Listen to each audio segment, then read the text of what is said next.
They gave me 3 years and go complete a halfway house. I got out and went back the same night. And that's what made me ended up going to prison. Because at that point, I'm in there and I'm like, I ain't gonna be able to do no, I don't want to do no halfway house. Lord, what you want me to do? He said, go to prison. So I called my public defender. Who said go to prison? God said, go to prison. I'm praying. I'm asking God what to do. He could go to prison.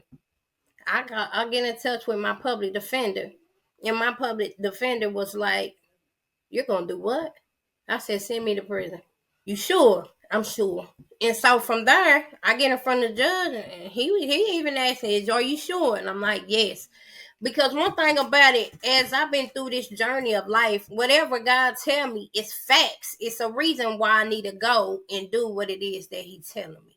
I get to prison, and that's where I got that epiphany, that eye opener. Like, nah, I got to see people, women of all ages, some of them doing 20, 30, 15 years.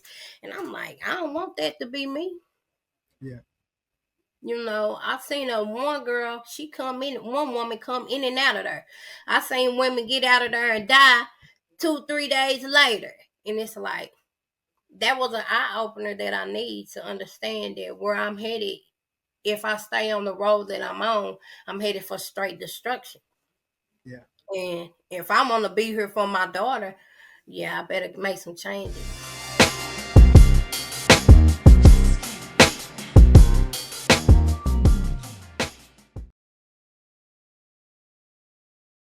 Welcome to the Pattern Disruption Podcast. This is the show where we break through the noise and we dive into the stories that's shaking up the game. I'm your host, Eric Rhymes, and every week I bring you real, raw conversations with entrepreneurs, educators, entertainers, and creatives who went from the shadows to the spotlight.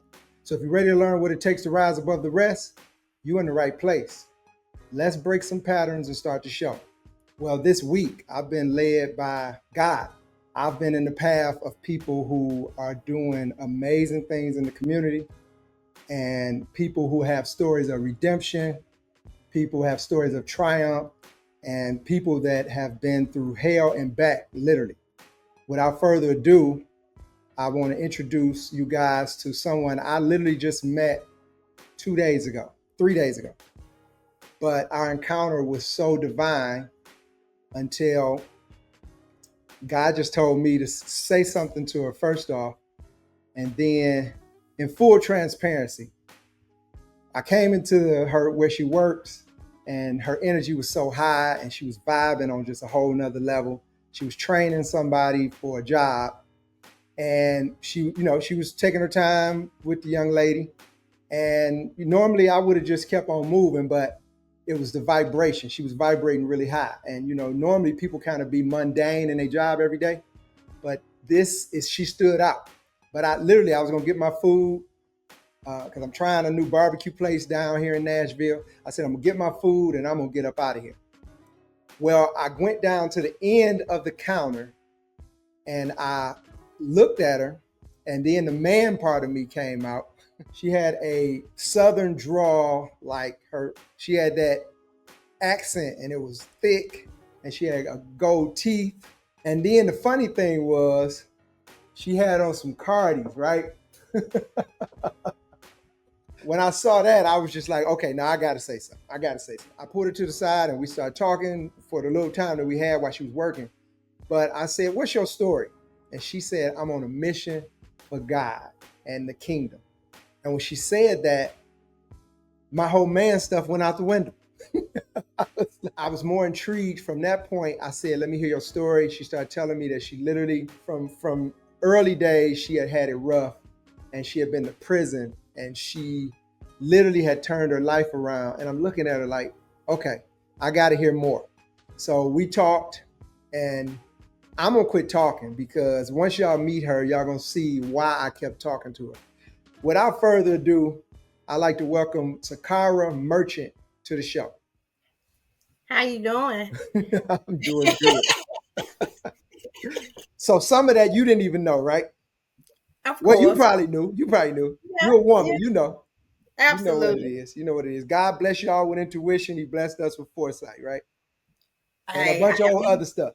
I But listen, so welcome to the show, Sacara. You know, I'm a little long-winded, so if I ever get to the point where you got a point and you about to forget your thought, just say it, and then I'll pause. But I'm gonna say this: tell the people who Sacara is.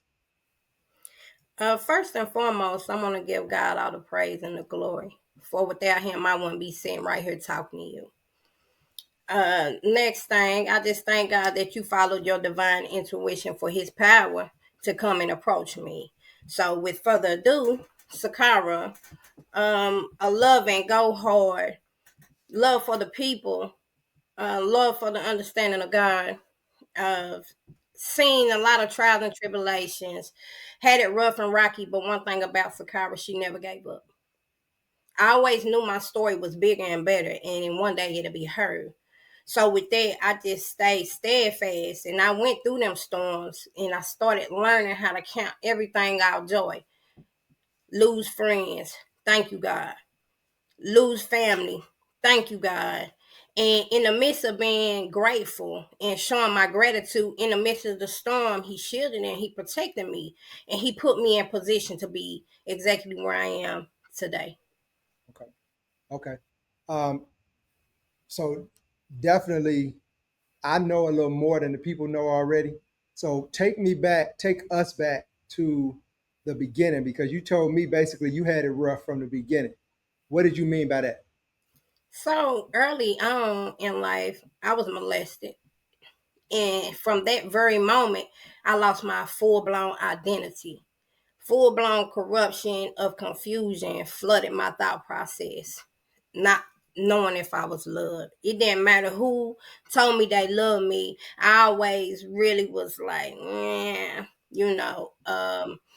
So from there, after that situation took place, it kind of disrupted my household. So therefore, straight rebellion came, and I'm gonna make sure everybody feel me. Type of energy came. So in the streets, I was. From that moment, I stayed with my grandmother off and on. But in our reality, I didn't have no peace there neither. I'm just like, man, I'm through with it. And from that moment on, I lived every day like Russian roulette, whatever. I'm living to die every day. So was this a family member? It was a boyfriend to my mother. Okay, boyfriend of your mother. How old were you? At the beginning, I was 10. It carried on till I was about 14. Okay, and did you were you able to tell somebody? I buried it for a little while. And then one night, I was bucking the system and came in late. And I just let it flow out like, nah, this what's going on. And from that moment, I thought that would have gave me peace, releasing that part of what was in the dark. And from that moment, it was like our hell broke loose. Meaning, I rebelled against life because I had to live in it. I had to sit in it. I had to sit in that emotion. I had to sit in the discomfort of feeling like I was let down. What because who you told didn't do anything about it? I feel like for me, it was a hard pill for her to swallow. You know I that. told my mother, I told my aunt, I told my grandmother. Them was the three people I told first. Okay, so it was a hard pill for her to swallow, but if you told them, did you tell them around the same time? I ended up falling in together. They came after I told my mom, and I left with them. And from there, I just really didn't have the heart to hear what nobody had to say. I was angry. I was upset. I was confused. And most of all, I was confused about who I was, what my importance was. Basically, my innocence was gone. And I didn't know how because that wasn't a willing thing. I didn't give it. All through life you get married, you hear the fairy tale. You hear the fairy tale. You'll grow up, you'll find somebody, you'll get married, y'all have kids. And nowhere in the midst of that fairy tale did it say it would be taken. Right.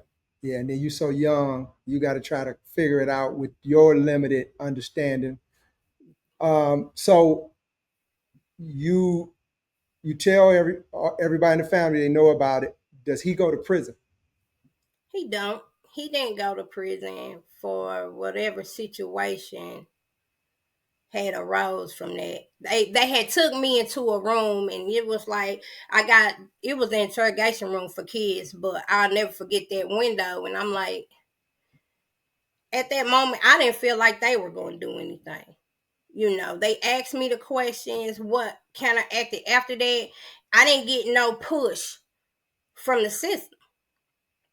Well, yeah, and I mean, as you mature, you know that this is somebody's life on the line too. So it's got to be. It can't be that. It's got to be more than. Well, it's kind of a fine line because Right. people have been accused of this and they didn't do nothing. You know what I'm saying? Exactly. So you still got to find out whether it's true. You said by this time, so basically after you said something, it stopped after that, right? Yeah, I got on down. I'm at my grandmother's at this point. From there, I already started smoking marijuana. I'm like venting, like at all costs. I don't want to think, feel, acknowledge anything, and so that was my way to cope. I'm coping that way, and it out of nowhere it just start progressing. I start doing pills. I How, start how, smoking. how old are you? All this started from the time I was 14 up until 2 years ago, which I'm 40 now. So at the age of 38, some snap like, nah. Okay. So 14 is when you start smoking, messing around with weed and, drinking and doing all that. Yeah, And you staying with your grandmother. yeah. Okay. Only for a little while, cause then I disappeared from her house. I'm running. I'm running. Don't even know what I'm running from. I'm running from something. But I felt no security, know where I was at. And so that's in your head because somebody loved you. They Yeah, yeah, just, most definitely. Most definitely. did your mother leave the man? Yes, my mother left the man. Yes, she left. Um, you told me that come to find out, he had got caught up in some other stuff later on. Later on in life, I'm in the projects. I'm in a place called Walter P. Taylor Homes. And my grandmother and my uncle's wife at that time, which is Leanne, they pull up, and my granny jump out the car and she say they got him. She say they caught him. He was messing with a patient in a hospital. And you would have thought that would have gave me some kind of peace. But that's not what I felt. I was like, it took so long. you know at this point I'm about 16, 17, 18, maybe even 19 or 20, and I'm still like nobody believed, or as I felt, my perception of it is like y'all think I'm out here blowing smoke, like this man really just did what he did. And so I became buck, and I say whatever I want to say, and it's you take it however you take it, and it just is what it is. Yeah. Yeah. Okay.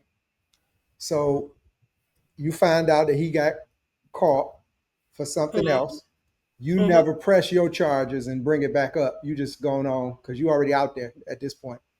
At this point, I'm like kind of dang if I do, dang if I don't. But really, I thought it would give me peace. That boom, okay, his acts of the things that he do was out. But really, it just I don't know. It made me go even harder and more buck.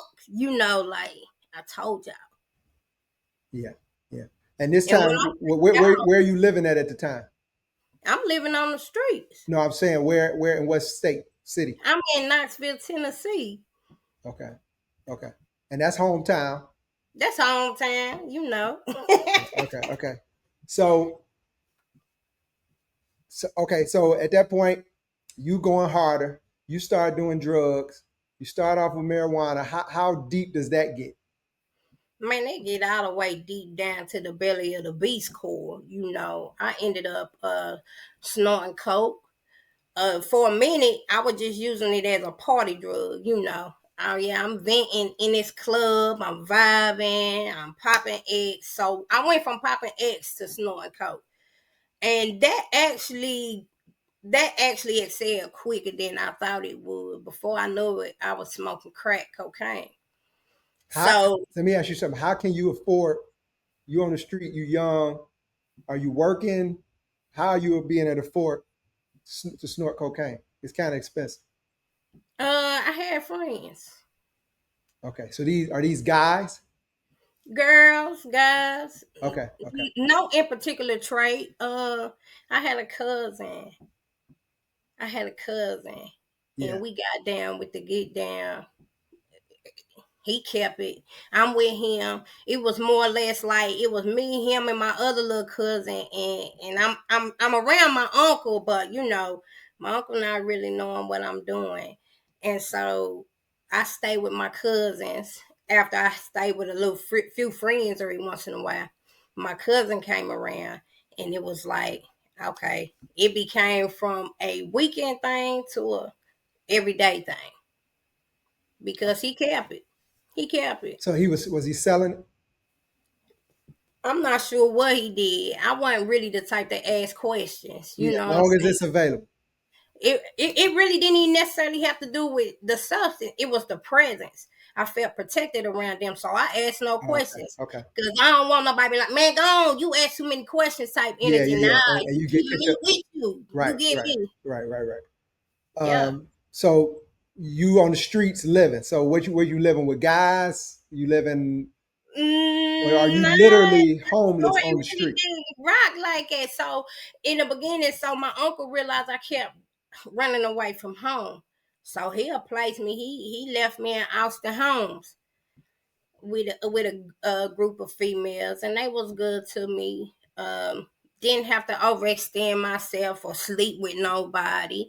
You get what I'm saying? They just looked out for me up until the time, like, I was free to be, just respect their house, what I'm saying, clean up after myself, that type thing. And I would go from Austin Homes to Townview because you gotta know that my spirit didn't have no rest.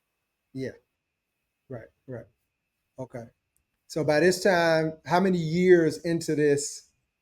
Let's just say you're 14. By the time you do you have any children? Yes, I have a 16-year-old daughter.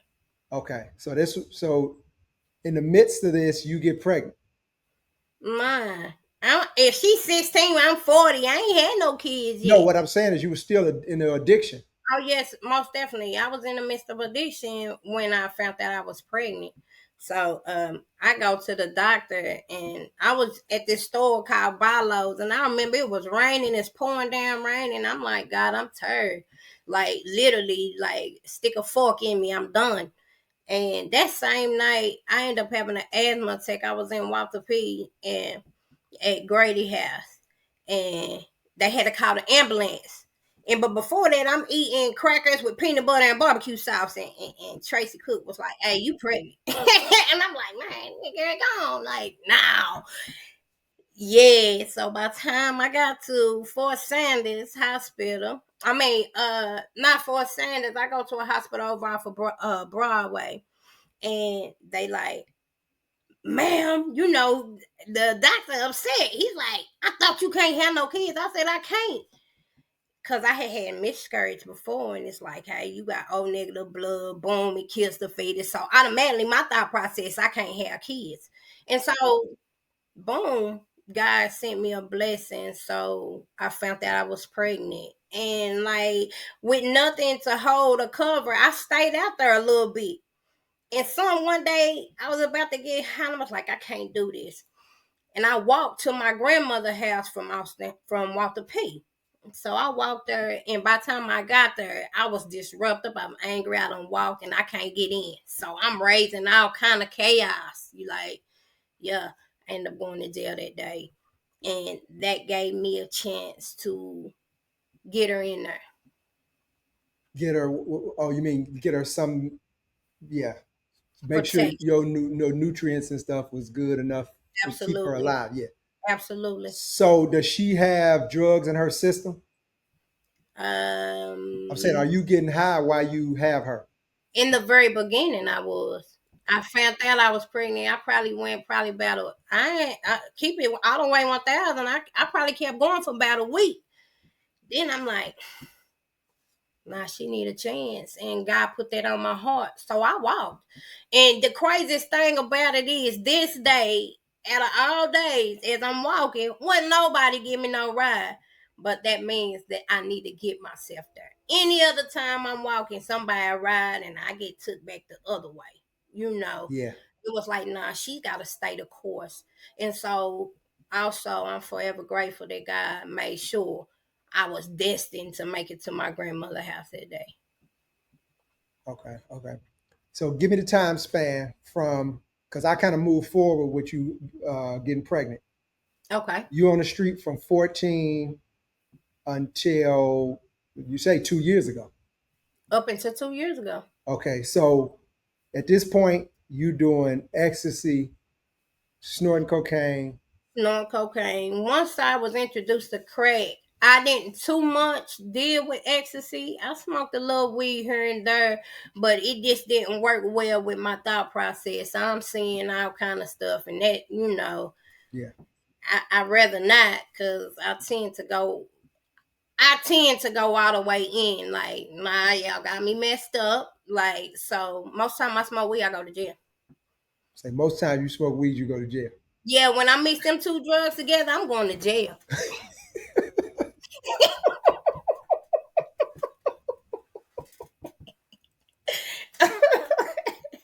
I ain't gonna lie to you. You know, it just is what it is. So I try to pick and choose my demons as best as possible. You know. Okay. Okay. I ain't never heard that one, but that is definitely a good, that's a good way to really kind of know yourself. You got to know yourself now, Yeah. you know. Yeah. Um, so hang on one second. Let me make sure that we are okay. Yeah, we live, and I'm trying to make sure that if somebody have a comment, I don't miss it.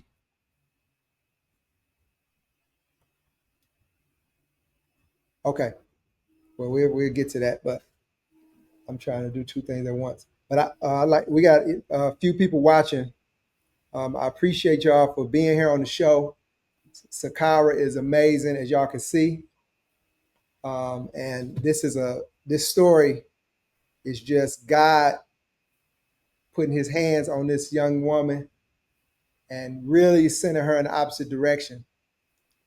You know, for me, meeting you, I'm like, first off, all you went through, and then the way you carry yourself, you get somebody would have to ask you because it don't show. You know, it don't show out from everything that you've been through. You know, yesterday, I mean, the day what was it? We met to kind of put this stuff together. You told We met on a Saturday because I had to go run and get pork. and get what?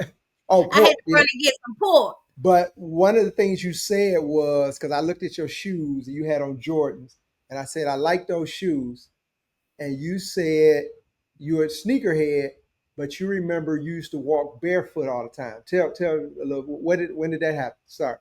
Man, that was all through my struggle. From the time I started getting high from Townview to Walter P to Austin Homes, you can find me outside barefooted. People always tell me, man, put your shoes on. I would get high and take my shoes plumb off my feet, walk away from them. If they there when I get back, they there.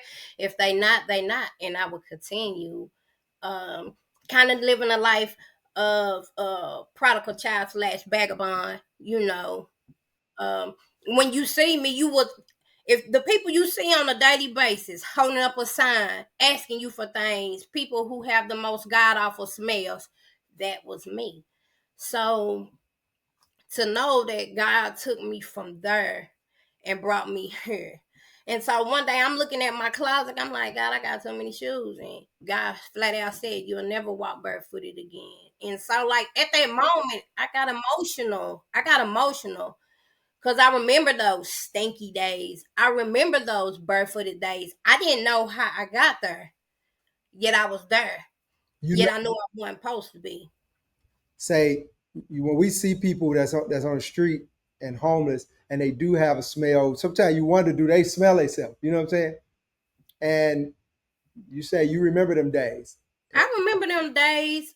I ain't gonna say I smelled myself, but when I say my senses was so out of whack, And that's what most people on the street they look like. They not. That's the last thing they're thinking about. you're not thinking about taking no bath. Now I can't say that for everybody because I seen some functioning addicts. Yeah. I just want one of them. You get what I'm saying? So were you the addict that would take whatever money you got, you would spend it all getting high? In the very beginning, I would. Okay. In the very beginning, I would, and I'm not gonna sit here and paint it like it was uh a conservative high. Nah, I was an addict. You know, some days I eat, some days I didn't. Some days I bought a cake, some days I didn't. But if I ask like people, a few people, if I be like, hey, can you, and if I say I'm hungry, I'm hungry. Now I might not spend all the money on the food, but I get me something. You get what I'm saying? And so some days I want to eat, some days I just want to be high, some days I just want to cry. Most of most of the time in my addiction, I spent crying because I was broken. I took some losses, and everybody expected me to take them on the chin. You Yeah. know, What what and what what was one of your biggest losses while you were out there? one of my biggest, I had three major losses. The first one was Bubba. Bubba Suggs, my little cousin, he got killed. My uncle paid for his funeral. And the next year on Bubba's birthday, my uncle get killed. Greg Dubose. Rest in peace. Rest in peace. Then Little Richard got killed. And when them three left, that took a piece of me. I lived every day to die. I just wanted to be with them, you know. What was your relationship like with your father? Did you know who your father was, or do you know who he is? I know who my father was. Like, I knew about his struggles. I knew about the things that he went through. But my father was in the penitentiary most of my life. You know. Yeah. So when he came home after everybody passed away, that was one of the things my uncle had asked me to do. He was like, "Give your daddy a chance," and like whatever he said was gold to me. Oh, I'm putting it in. If he asked me to do it, I do it. If I think he want it done, it's done. Ain't nobody gonna say nothing, do nothing to him while I'm around, while I'm not around. And I'm just going all out about him. This your uncle. This my Uncle Greg. So from that time, he said, give your daddy a chance," and he ended up getting killed a week later. And I'm like, at first, I'm like, I didn't want to give him a chance. I want to give you the chance. You know what I'm saying? Yeah. Because I felt like my uncle needed all the love. He was a gent- Was your uncle in the streets? yeah, he was in the streets. Okay. But he was a lovable person. Like if you down and you need it, he got you. I sat back and seen him give somebody something for 50 cents. He told me a true hustler take out money card. And so I was like, it was confusing to me up until the time I was in that 50-cent spot. You get what I'm saying? Like Yeah. everybody need to be treated like a human being. And so that's what he strived to teach me. Treat everybody like a human being, because really I don't know your story unless you tell me. But Yeah. I don't know how you could have got knocked over the head by Yeah. My by grandmother, my grandmother used to say, "Be careful how you treat the man you see going up, because you might have to pass that same man coming back down." exactly. Yeah, and that's real. That's real. So, speaking of prison, because you just said that your father he was in prison most of your life, Yeah, you end up going to prison. I ended up going to prison. Yes, I Yeah. did. So tell us a little bit about. why you went to prison first off. And it's no telling if you're in the streets. You're telling And what. But I went but, to prison. but what did you get charged with? I got charged with attempted initiation to manufacture methamphetamines, which it wasn't my charge because I wasn't dealing with no meth. I was still dealing with straight crack. You get what I'm saying? But just so happened, I came across a backpack that had a meth lab in it.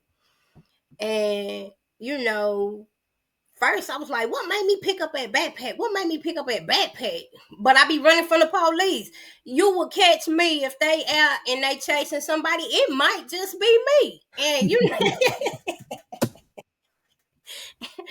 every time I turn around, they kind of police on me. I'm like, man, they what? But anyway, I picked up a backpack and I put some clothes in it. And so one night I went outside, and when I go outside, I go up on the next street over, and one of the dudes up there called the police on me. So I'm like, they come out of nowhere and they trying to.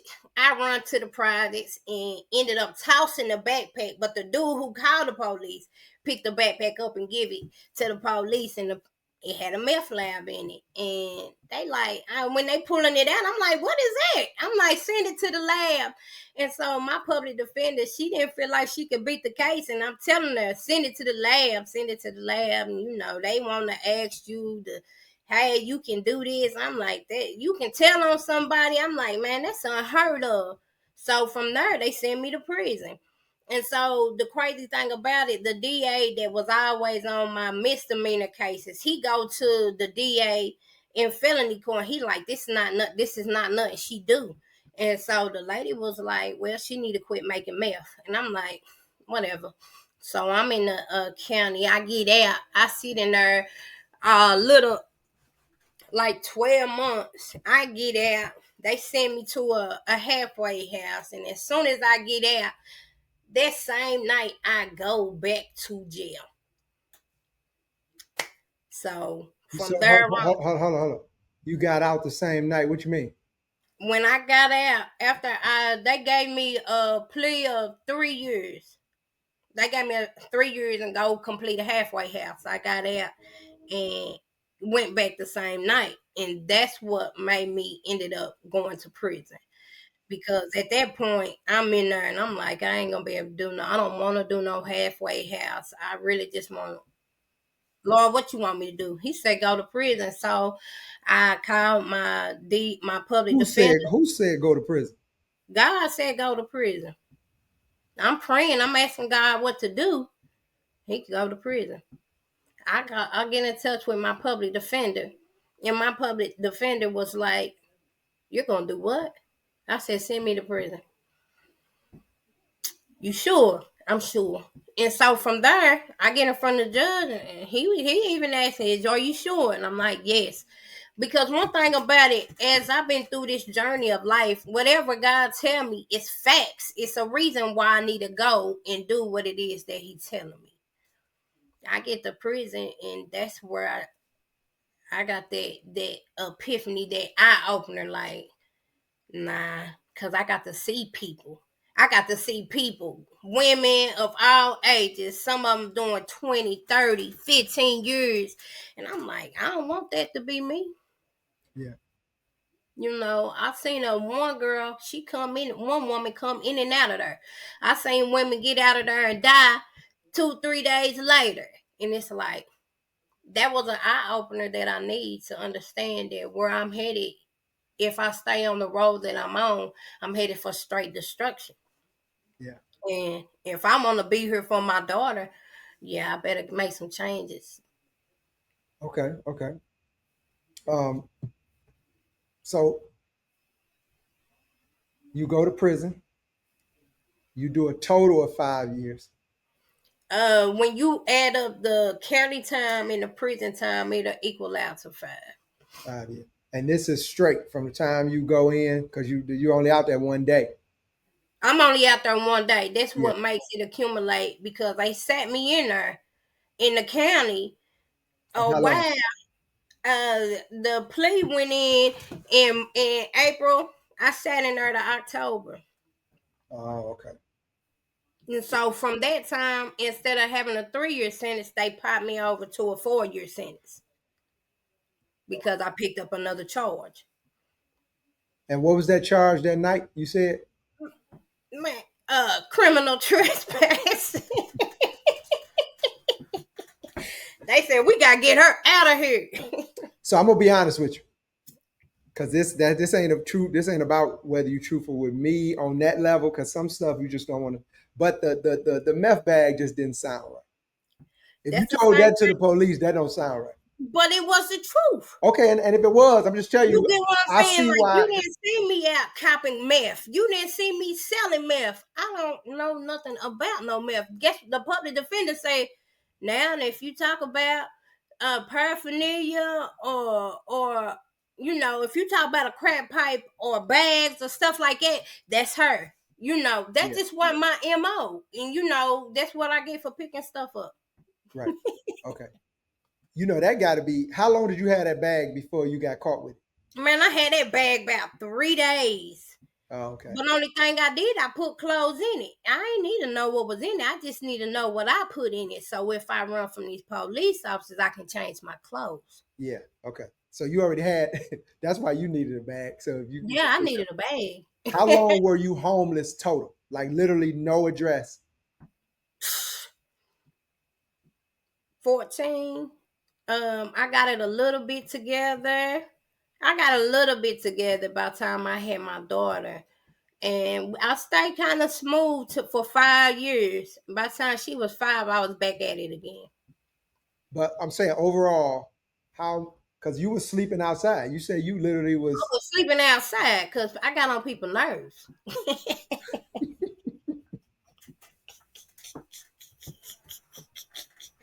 So you said you was like irritating in your addiction. I get high, I get to talking about God. I will get to singing. I will get to making beats. Man, I get to cracking jokes. Like, no, the people they couldn't stand me.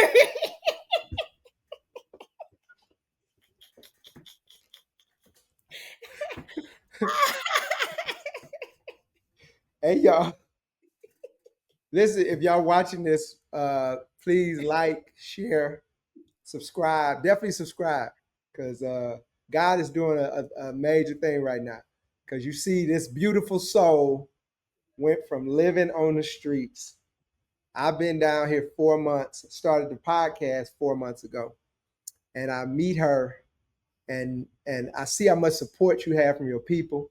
They sharing it and supporting you, and I'm just happy for that because that means because you was irritating, but they loved you. Yeah, yeah, I was And- just the brat. I was the brat. yeah, yeah, yeah. Yeah, How's your relationship with your mother? man, that's phenomenal. When we get to talking about restoration and what God can do to a family that was broken, I talk to my mom almost every day.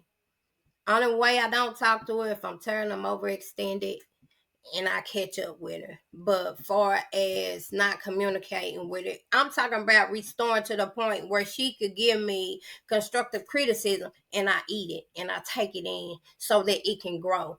You know, me and my daughter, we talk way more than I expected us to. Because then when I first came home from prison, I couldn't get her to answer the phone for sometimes 3 months at a time because I still wasn't quite solid into where I needed to be.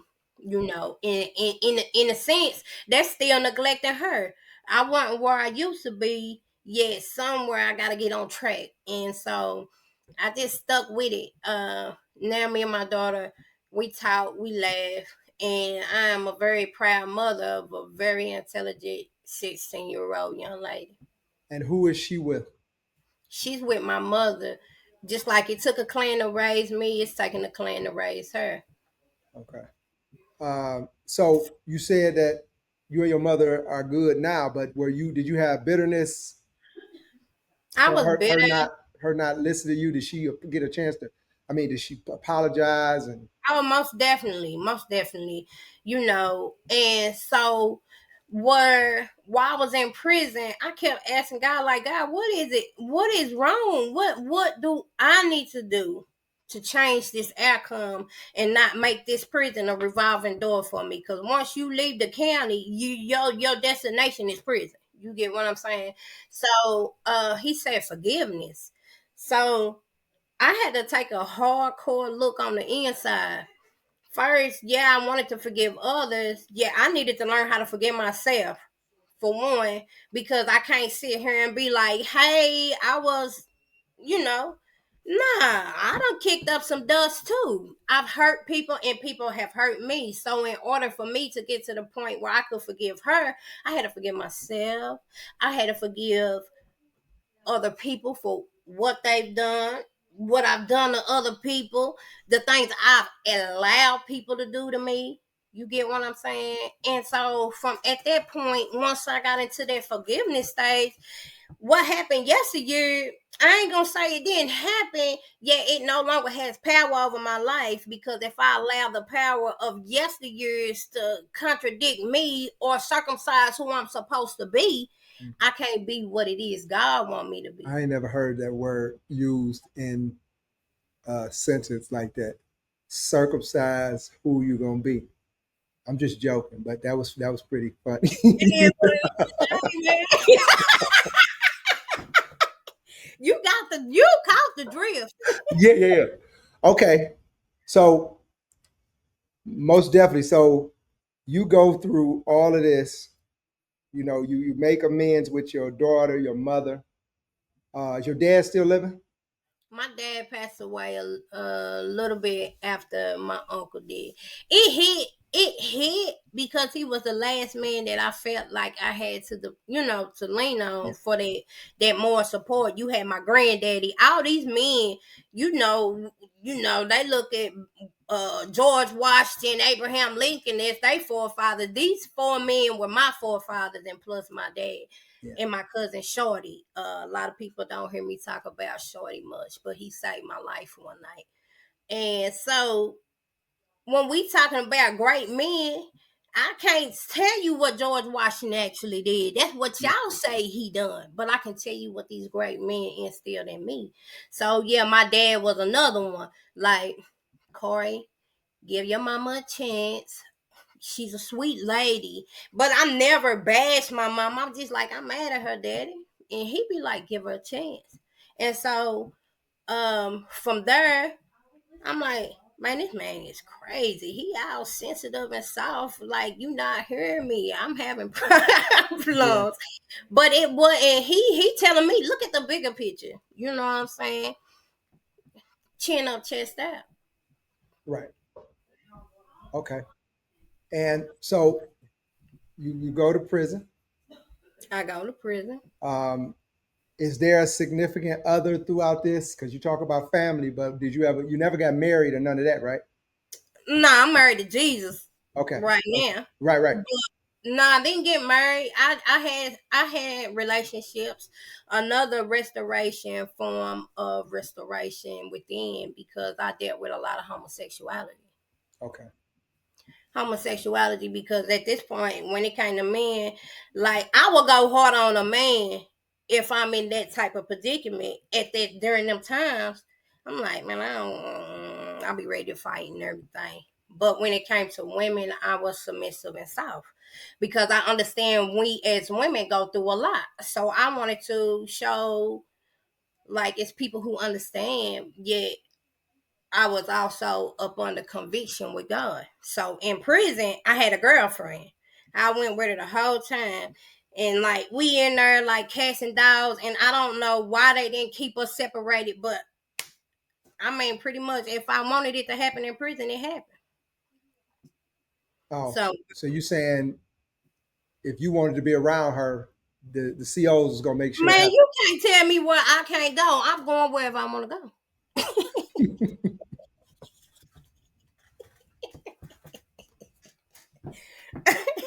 And that's how I've always lived. You can't tell me I can't go to the east side, because that's where I'm going to be. You can't tell me I can't go to the west side, because that's where I'm going to be. Don't tell me where I Don't can't tell go. you where you can't go. I'm going wherever, and I'm going to say whatever.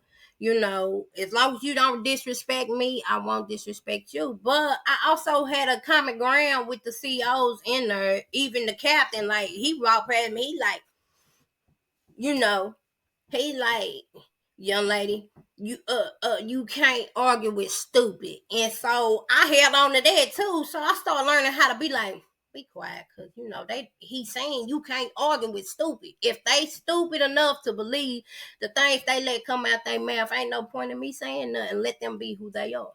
Right. So in prison, we fought, we argued. It was one toxic relationship.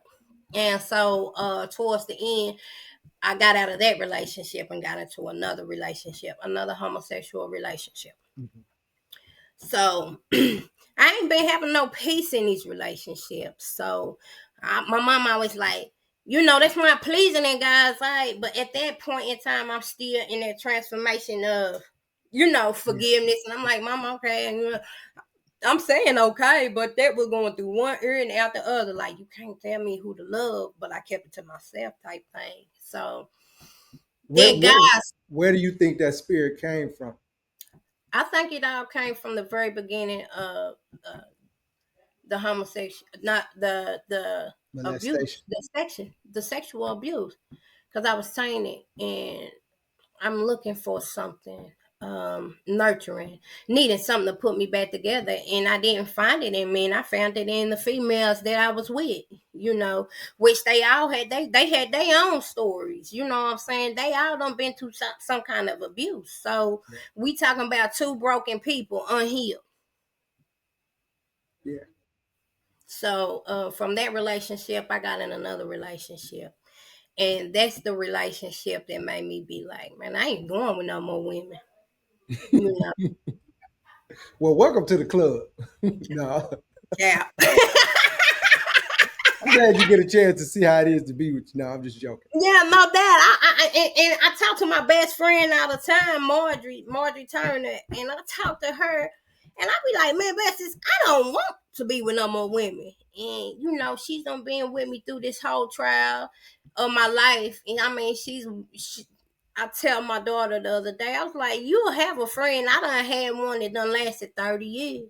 Yeah. And so, with that being said, you know, when you got wholesome people that's gonna listen to what you gotta say, also be like, hey, but look at it like this, and also like, you was wrong for that. Don't cuss me out or nothing like that. And I done did like probably two things that she really, I mean, I'm gonna give it to her. She probably could have cussed me out, and I probably would have just laughed and been like, what's up, girl? Like, Yeah. whatever. But she didn't. She was soft and gentle with me, and so I found what I was looking for in relationships, in a friendship. And so they also, I feel like it's divine and God allowed me to. My little sister always like, that's my best friend too. So when you talking about some strong women, that's my baby sister and my best friend. I see some strong women and I see life taking place for them. And my big cousin Misha, I be looking at them. I'm like, shh.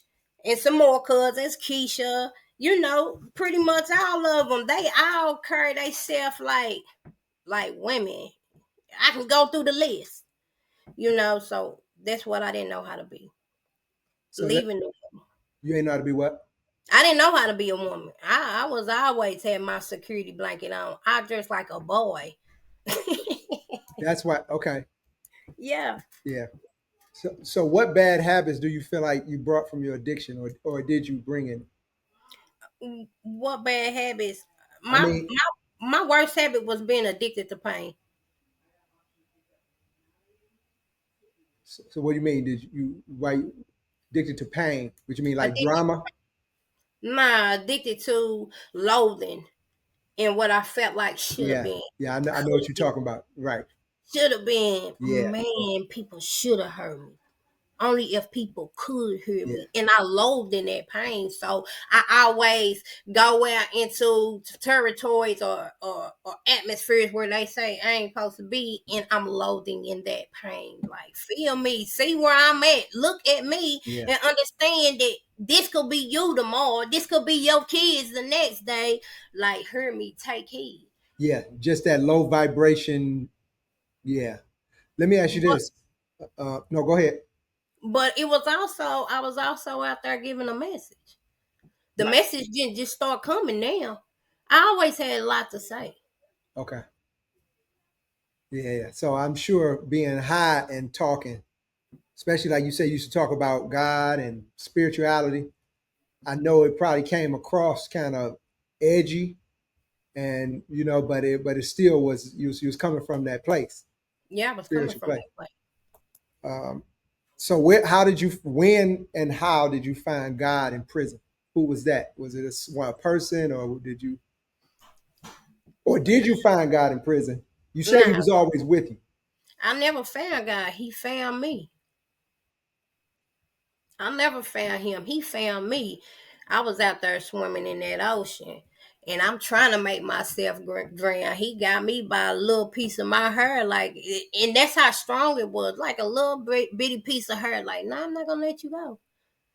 And I'm like, okay, well, if you ain't gonna let me go, I'm saying GD. I'm not gonna let you go. Cause blasphemy, that's big to me. Like, don't be saying his name in vain. Like, man, get away from me talking like it. I would do it just like, ugh, take your hand. Like I'm bucking You them. a I'm book the bucking them. maker, yeah, Man, and that's my thing. Like in life, if I would buck God, I would buck you. You yeah. get what I'm saying? And so when he showed me like I'm asking questions and he giving me an answer. Every time he giving me an answer, he'll tell me to go this way, go that way, and something happened the way I was going. I'm like, okay, God, okay. Bear with me, bear with me. And so the moment I got to prison, I just got to talking because at times half of them didn't even want to do their job. You be in your room and whatever. Not only was I getting high in the streets, I was getting high in prison too. It was easy. One of my closest friends in there, she was the one who had it. So it's like free fall, Yeah, but not free. It's a lot on the line. right. Did you cut ties with most or all of those people from your past, or do you still communicate with like the girl you used to date and I other than communicate with them all.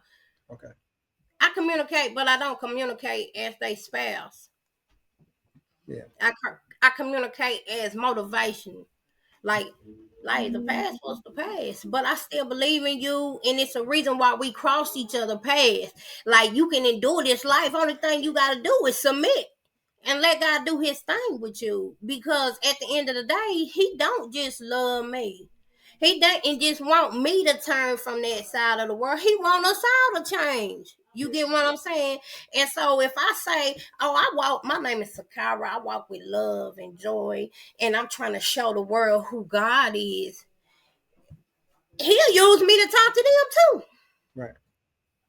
So I gotta be submissive to what it is He want. As long as I release that flesh part of it, you gotta die to that.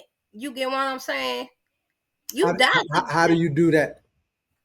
man, you turn it all over to God. You surrender. You surrender the things that you feel like that you just them things that you feel like I would just die without. I heard people talking about if I don't have me a blunt, I ain't gonna be able to function. Man, you crazy if you give something that small that much of your energy.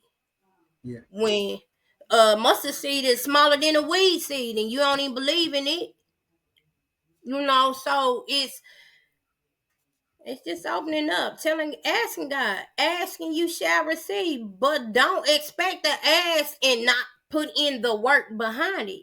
You know what I'm saying? If I sold dope and I want money, I gotta sell dope. yeah. If I want to have a clothing brand and I create these brands, I'm gonna have to promote and sell my brand. I'm gonna sell myself. So if I sell myself to these things, why won't I sell myself to the will and the power of God? It goes both ways. Um, so did you have to go to any rehab or any of that, or you just because you say you was getting drugs in jail, so it wasn't like you couldn't keep getting high. No, any rehab, NA. So I did. I ended up. I'm gonna tell you when it changed. It changed when I did it for myself. My aunt Niecy came down to Knoxville one day, and I was just venting to her a little bit, and she was like, "Corey, you going with me?"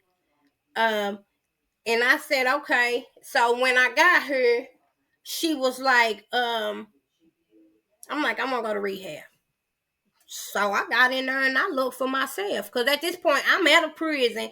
This was in April of 2022, 23. Because I have 2 years clean April the 3rd of this year. And so I'm like, I'm going to go to rehab. Went to rehab, came home, and um, now that one April the 3rd. I didn't get totally clean after rehab. I came back, start entertaining certain lifestyles again.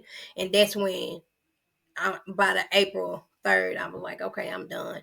And so in the midst of that, they told me to get a sponsor. So even though I didn't all the way fully outlive the rehab, I ended up getting me a sponsor.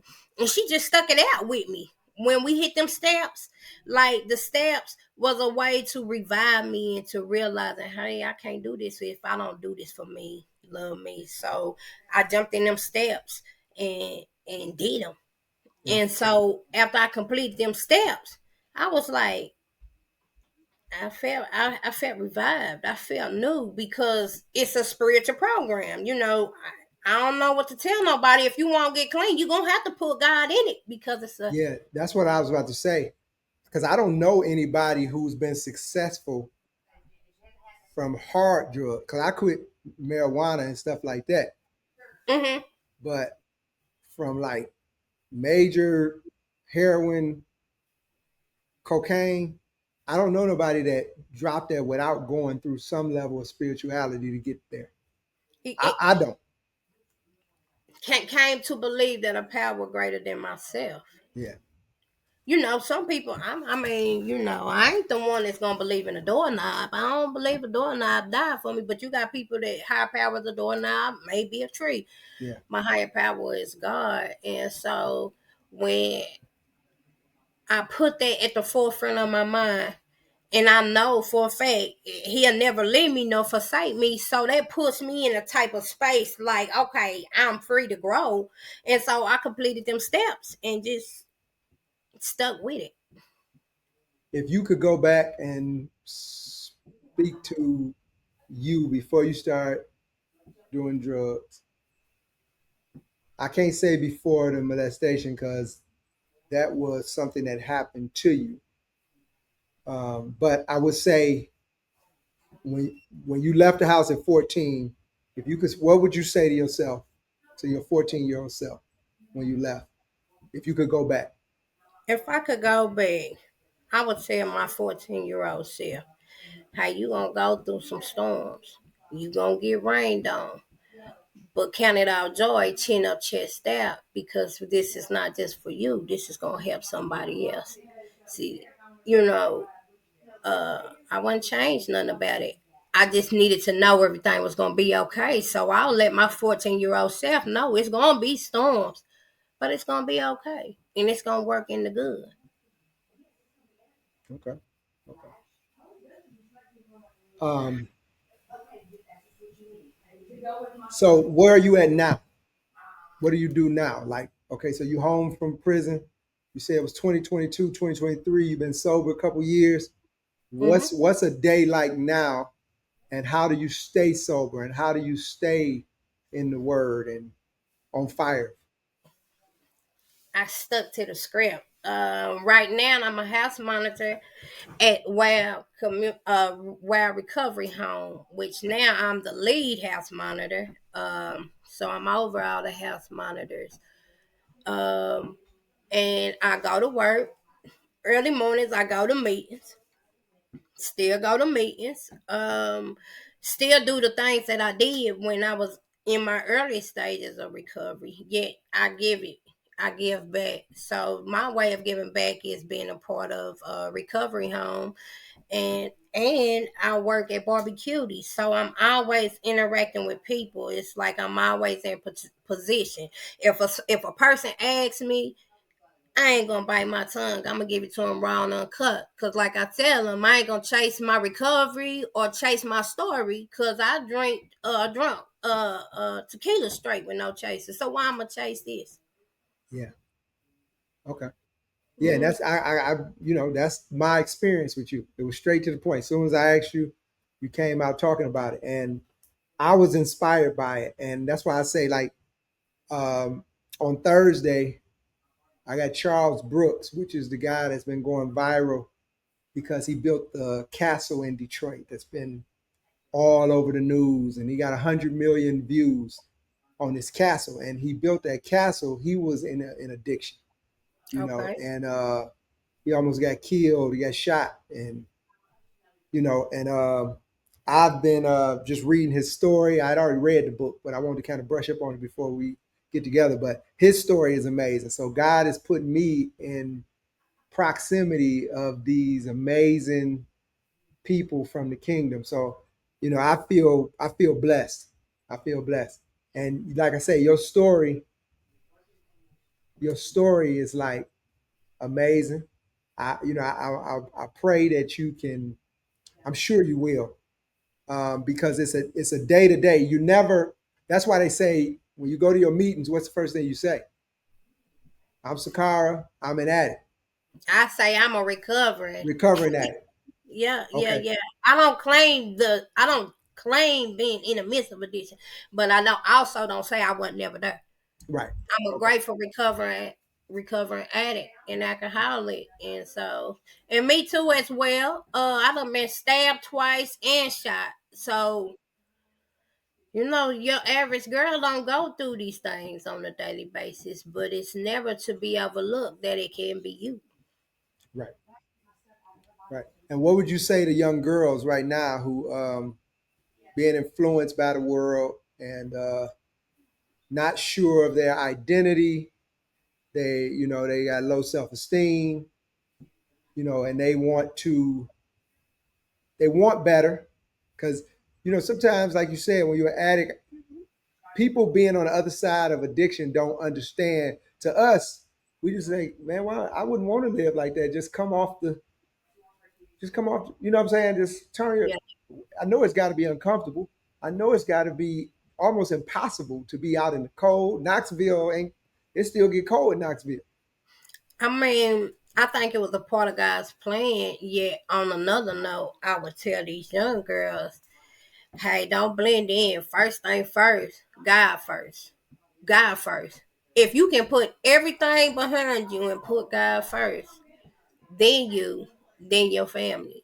And sometimes your family ain't always your bloodline, so it's your extended family and your family. So if you put God first and get in tune with Him, just like you take time to spend that time with that guy and find out everything he like. What's your favorite color? What's your favorite thing to eat? Find out what it is that God, what I'm saying, wants from you. And the only way you can receive that knowledge is if you spend time with Him. And that's a consecutive thing I do all day long. Like I be like, man, you know what? The guy they is playing with me today. Stay the course. And so when you get that relationship with God, don't nothing else even matter. He'll put you in a position to where you don't care if people talk about you because you love God. Don't blend in with the world. Blend in with what it is you're supposed to be blending in with, and that's your spiritual being, and allow God to take care of the rest. Right. And but so you're on the other side of coming from addiction, but for a young lady who don't have as extreme of a life as you had, but she is trying to get her self-esteem together. She don't feel like she's pretty. She don't come from pops ain't in the home. You know what I'm saying? And I'm what's a practical thing to tell her? Because God, so I'm all for it. Okay, look yourself. You gotta look your. If you can't look yourself in the eye, you can't expect nobody else to look themselves in the eye. I would tell her to give herself affirmations, and after you say it for so long, you'll believe it. If you do it for 30 days, it's a habit. Yeah. And what the brain do, you gotta train the brain sometimes. If you've been thinking negative about yourself, you gotta take out that negative and put that positive in. You get what I'm saying? You gonna want to put yourself around people who are doing positive things. You can't expect to be in around the pigs and fly like an eagle, because pigs don't fly. Right. Right. If you want to be great, you hang with great people that's doing something with themselves. So you left Knoxville. So was this a part of your evolution, being in Nashville versus going back to Knoxville? It's a part of my obedience, and also anybody who knows me and knows me back then and knows me now tell me do not come back. Hold on, we froze up. You good? Yeah, I'm good. Okay, okay. So, but you Yeah, said that people from Knoxville tell you don't come back. don't come back. My baby say, Mama, don't come back here. And she's 16 now, but she was saying it when she was 12, 13, and 14. Well, shout out to that smart young lady because she knows some. Yeah, she's very smart. Um, so your story from you went from the depths of like major defeat to what I consider to be triumph. Day by day is so it's basically working hard, prayer, staying around the right people. Finding ways to be grateful. I can complain all day. Yeah, it take more for me to complain about something than it take for me to just. When I first open up my eyes, I'm like, "Thank you, God." Yeah. I thank them. You got to find gratitude in the midst of whatever. I've lost people, like I said before. I've lost people and said, "Thank you, God." You know what I'm saying? I've lost relationships, and why I'm pulling out from them. Thank you, God. Like, I done been in 3 relationships since prison and now. And walking away from all of them, not saying they're bad people. What I'm saying is I was in a circumstance I wasn't supposed to be in. So when I walked away from homosexuality, it was like, oh, the Statue of Liberty up off my shoulders. Oh yeah, most definitely. Thank you, God. Yeah. Cause he breaking chains in my life, and like the thing about it is, he can do it for me. Who am I? He can do it for everybody. Okay. Okay. Well, hey, this is not about me being impressed, but I'm gonna say this: God will be exalted in these type of stories. I'm sure anybody that's watching, I didn't get a chance to look in the comments. If I'm sure if they've been watching, they can feel the spirit all over this show. Um, you know, because I left my hometown as well late, kind of late, and I don't know if my people would say don't come back, but I had a uh, divine download to move. Mhm. I got a really good situation back in Detroit where I'm from. But most people would say, man, I'm sure somebody said it, like, man, this dude, something must be wrong with this guy. He go to leave there and come down here, spend all this money on these, you know what I'm saying? It just don't Absolutely. add up on paper. But spirituality and God it's a different type of spreadsheet. Absolutely. You It's know what I'm saying? obedience. Yeah, And he favors that. He knew we would. You get what I'm saying? He knows the beginning, the end. If I sneeze in 30 seconds from now, he knew I was gonna sneeze. You get what I'm saying? It's all about obedience. When you do what you want to do, you saying, God, what you got for me is not good enough for me. And so many times in life we have said that. Because when we do what we want to do, that's what we say. Ain't no other way to put it. What you got for me ain't good enough. so you saying when we go against, explain that.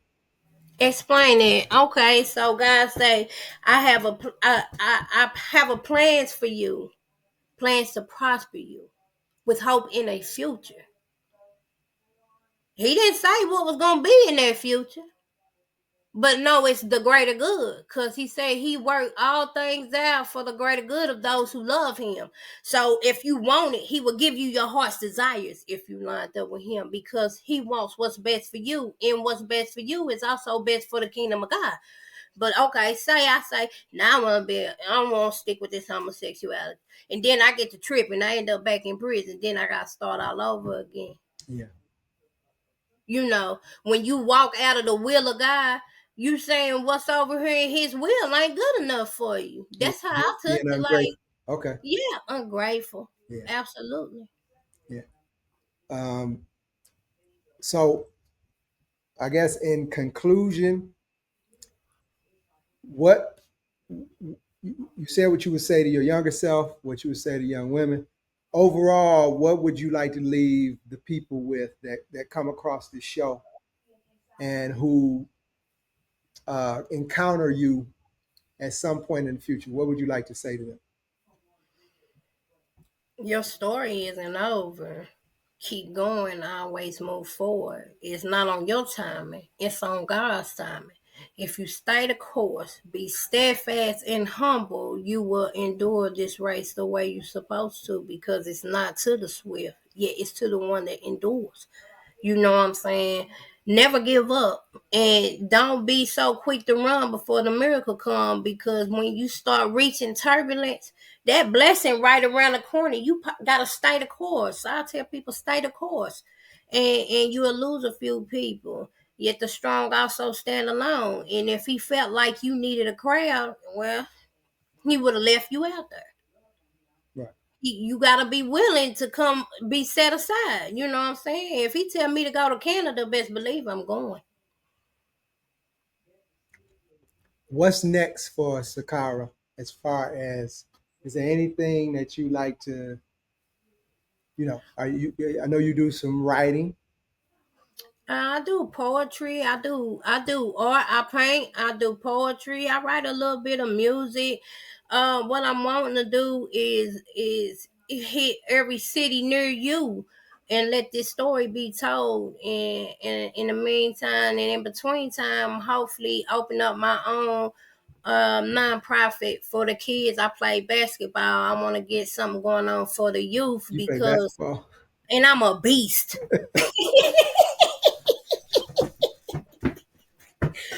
I'm a point guard, softball, first base. Anything I do, I'm the best at it. And so, I want to show somebody else and pass it down to the The kids. crazy thing is I believe you. Man, I be talking junk too. I believe you. I believe you. Yeah, Um, I want to go out and grab some of these kids. You know what I'm saying? Because you got people being misled. You got grown-ups being misled. yeah. So why not start somewhere and give back? And that's my way of giving back. Women like me and to the kids, and open up a community center. And maybe it'll be in a town near you, because like I don't see this vision being what it is without it. It's a part of the vision. You know what I'm saying? We supposed to, as individuals, we supposed to get as many on this bus as we can. Right. And if we get them while they young, as well as get them while they broken, and train them up properly, it shouldn't be none. Yeah. You know what I'm saying? You'll reach a little turbulence. All of them ain't gonna come, yet the effort is there. And so, as long as they know that somebody loves them and somebody truly cares about them and got them in their prayers, you'll start seeing a difference, because those are the things that help me keep going and moving forward. Um, what's one thing that you wish people understood more about recovery? Because so it's a stigma with recovery. I mean, with addiction. Yeah. People look at you like, a lot of times people don't want to be around. When they see you coming. What's something that you feel like more people understood about recovery and addiction? Because you in there with you working with a lot of young people that's going through it Mm-hmm. and reinventing yourself. Like what's one thing you wish people understood? One thing I wish people understood about recovery is in addiction period, you gotta look past what they're doing and try to get to the root of why they are doing the things that they are doing. You know, they see me as a drug addict. They didn't see me as a broken child. Right. So if you saw me as a broken child, you would approach me differently. Maybe, maybe not.